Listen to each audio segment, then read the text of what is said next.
Welcome back to the channel. Today I'll see if an XL500 motor fits an XL250 frame. Everything measures up pretty good here, but the head of the XL is 2 inches higher, so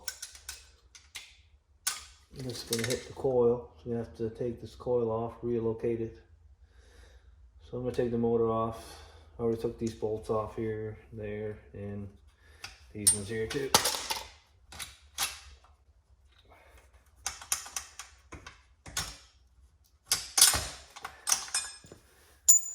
The hardest bolt to take off is this one here.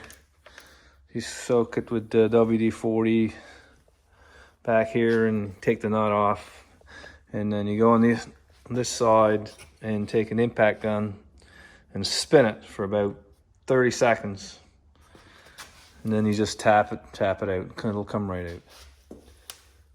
Forgot to take the 2 bolts off the skid plate here.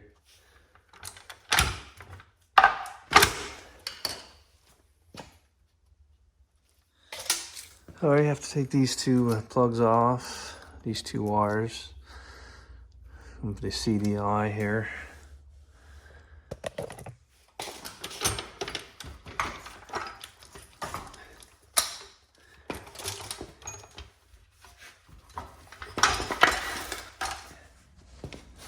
This is an XR500, it's an XL.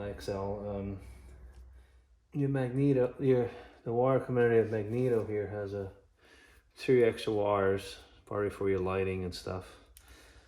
This one here only has the red plug, as this. So I have to look at the wiring diagram, see what the difference is.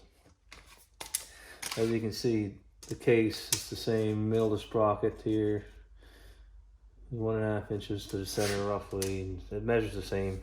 This one here, these measure the same, that this way and that way, so there's no reason why you can't put an XR or an XL500 motor in a XL250 frame.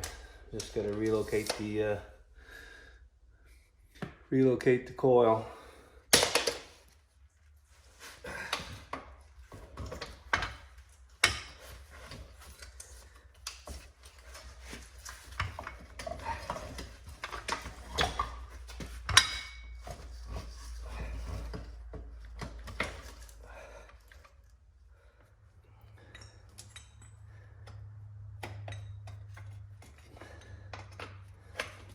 Spacer there.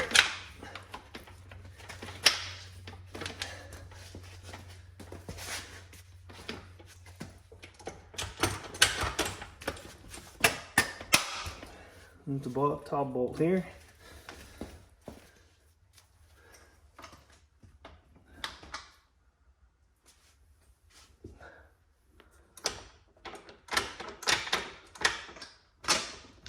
There we go, bottom's in. The sprocket lines up.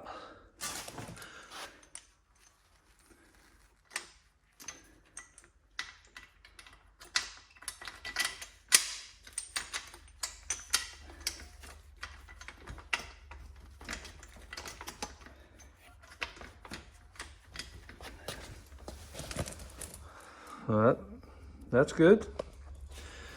One more thing is these brackets right here. Alright, you can see it does fit an XL250 frame. Lines up good. All the brackets, the mounts, perfect. Alright, if you like this video, subscribe to my channel. Thank you for watching.